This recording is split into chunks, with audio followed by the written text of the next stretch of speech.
Wow by Rian. Oh, how about a round of applause? Yeah, standing ovation. Whoa, whoa, yeah, yeah, yeah.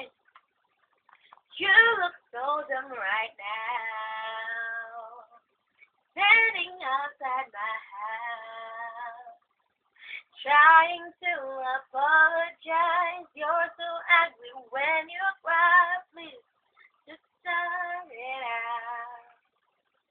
And don't tell me you're sorry, cause you're not. And baby, when I know you're